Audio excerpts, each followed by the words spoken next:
देखिए दोस्तों, अगर आप चाहते हैं कि कोई बंदी आपको इम्प्रेस करे, आपको पटाने की कोशिश करे, तो भाई आपको अपने अंदर कुछ क्वालिटीज़ डेवलप करनी पड़ेंगी।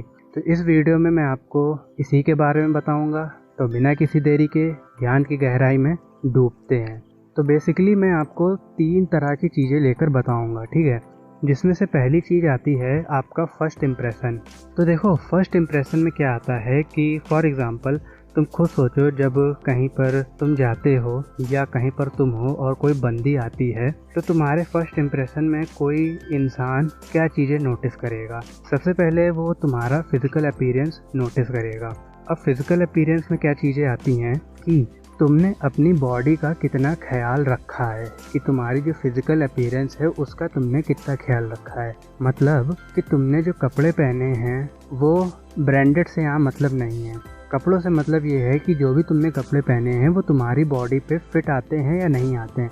क्योंकि कई बार क्या होता है, बंदे कुछ भी कहीं पर भी पहनकर चले जाते हैं, ठीक है, और ढीले ढाले कपड़े पहन ले या कुछ ऐसा रंग पहन ले जो उन पर ना सूट करता हो। तो अगर तुम ये जानना चाहते हो तुम्हारे ऊपर क्या सूट करता है या क्या अच्छा लगता है, तो ये तुम अपने आसपास के लोगों से भी पूछ सकते हो। दूसरी उसमें चीज़ आती है कि तुम्हारे हेयर कट, अगर तुम बियर्ड रखते हो तो तुम्हारी बियर्ड कितनी ट्रिम है, ठीक है। तो ये सब चीज़ें तुम्हारी फिजिकल अपीयरेंस में आती हैं और तुम्हारे अंदर एक कॉन्फिडेंस होना चाहिए। देखो, अब फर्स्ट इंप्रेशन में एक चीज़ और आती है कि जैसे मान लो तुम कहीं पर जाते हो या कहीं पर कोई बंदी आती है। जैसे मान लो तुम स्कूल में हो, कॉलेज में हो, ऑफिस में हो, वहाँ पर तुम नए नए गए या कोई बंदी नई नई आई, तो मोस्टली बंदे यही गलती करते हैं कि जैसे ही कहीं पर भी उन्हें कोई बंदी दिखती है तो वो तुरंत उससे घूरने लगते हैं। तो इससे आपका फर्स्ट इम्प्रेशन ख़राब हो जाता है, ठीक है, आपका लेवल डाउन हो जाता है। इससे बंदी ये समझ जाती है कि तुम्हारे अंदर बंदियों के लिए बहुत ज़्यादा भूख है, तुम उनके आगे पीछे घूमते हो, ठीक है। इससे तुम्हारी इमेज ख़राब हो जाती है। तो जब तुम्हारा फर्स्ट इम्प्रेशन ही ख़राब हो गया तो भाई तुम्हारी कहानी तो आगे बढ़ ही नहीं पाएगी, वहीं दी एंड हो जाएगा, ठीक है। तो फर्स्ट इम्प्रेशन का सबसे इम्पॉर्टेंट चीज़ है ये कि तुम्हें कहीं पर भी कोई भी बंदी दिखे तो तुम उसको इग्नोर करो। अगर तुम्हारे पास ज़्यादा टाइम है, जैसे स्कूल कॉलेज वगैरह में हो, तो कम से कम 4-5 दिन इग्नोर करो। लेकिन कहीं तुम ऐसी जगह हो, रेस्टोरेंट या कहीं पर भी हो, और ज़्यादा टाइम नहीं है तो मुश्किल से 10-15 मिनट इग्नोर करो।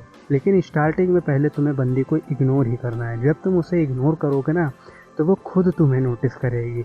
लेकिन बस दिक्कत यही है कि बंदे बंदियों को टाइम ही नहीं देते हैं नोटिस करने का।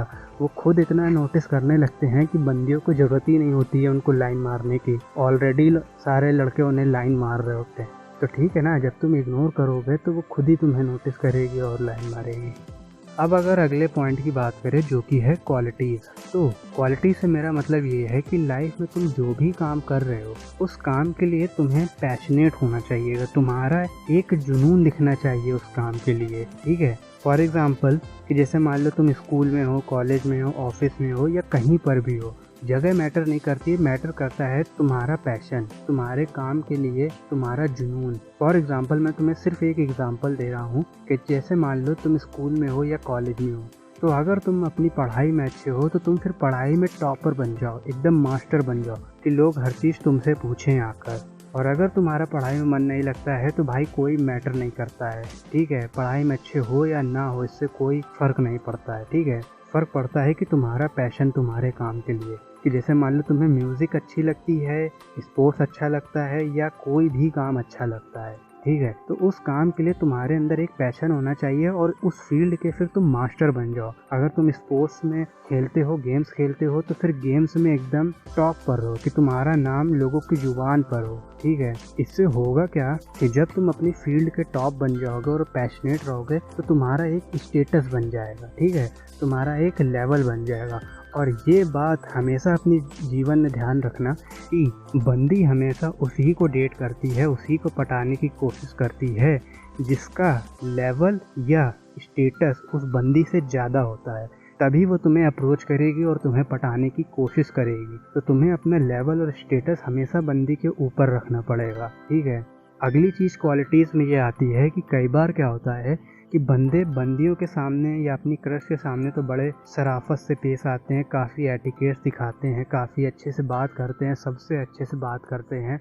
लेकिन जब उनकी क्रश आसपास नहीं होती है तो थोड़ा सा वाइल्ड हो जाते हैं, थोड़ा सा उधम मचाने लगते हैं या अब्यूजिंग लैंग्वेज यूज़ करने लगते हैं। तो ये सब चीज़ें ना, तुम्हारे जो बातें होती हैं, तुम्हारी जो हरकतें होती हैं, दूसरी बंदियों से बात करना, उनके साथ फ्लर्ट करना, ये सब चीज़ें ना पीठ पीछे तुम्हारी क्रश तक ज़रूर पहुंचती हैं। तो इससे तुम्हारी क्वालिटीज़ ख़राब हो जाती हैं, तुम्हारा इम्प्रेशन ख़राब हो जाता है।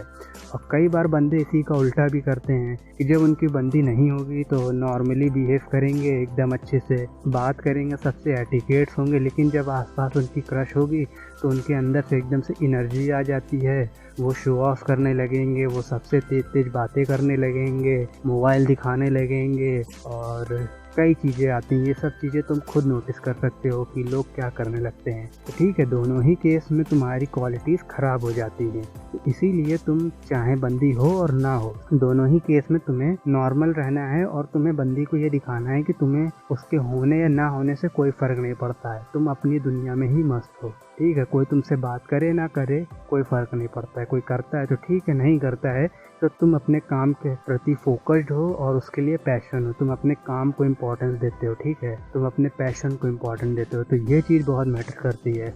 अब अगर अगले पॉइंट की बात करें तो वो है कि बंदियों से बात कैसे करें। कि जैसे मान लो बंदी को तुम्हारा फर्स्ट इम्प्रेशन भी अच्छा लगा, तुम्हारी क्वालिटीज़ भी अच्छी लगी और वो तुमसे बात करने आई, तो अब तुम बात कैसे करो, कितनी करो।